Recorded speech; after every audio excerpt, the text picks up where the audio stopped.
Hide the Baby. That's the title of a video I did a little while back, that talked about the importance of sometimes hiding what God has told you is going to come to pass in your heart. Keeping to yourself the blessing that you are about to receive. Not because you don't want your friends to rejoice with you, but because sometimes your friends are not happy for you. And I'll tell you what that video is in reference to, because that's what we're finna talk about very quickly. It was in reference to Joseph, who had the coat of many colors, who told his brothers what God told him in his dreams. And remember, his brothers become angry. And so what they decide to do is kill him. And he's eventually sold off into Egypt as a slave. Of course, we know this all is a part of God's ultimate plan, but he spoke too soon.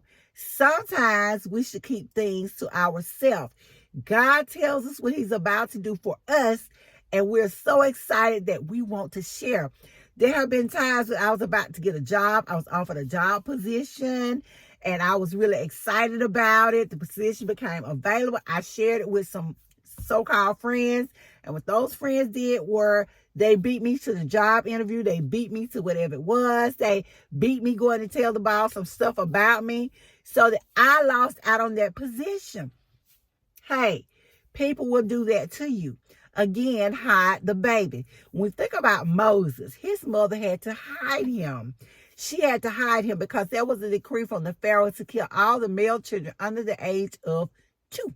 So Moses fell into that category. We know he was destined to deliver the children of Israel from Egypt. But because his mother knew better, she hid the baby. And that's what I mean by hide the baby. Sometimes you have to hide the promise. Sometimes you have to hide the blessing in which God is about to give you. Had one of my co-workers share with me today that she used to be among a prayer group, and all of them were praying for each other about getting positions and getting jobs. And I think at some point she would share with them some positions that became available. And what these friends did to her was they went behind her back, applied for the same jobs, and either received the jobs or were just getting more interviews than her. And so she felt a little betrayed, and she said she learned she had to be careful who she tell things to. That's why we have to pray and ask God for a spirit of discernment.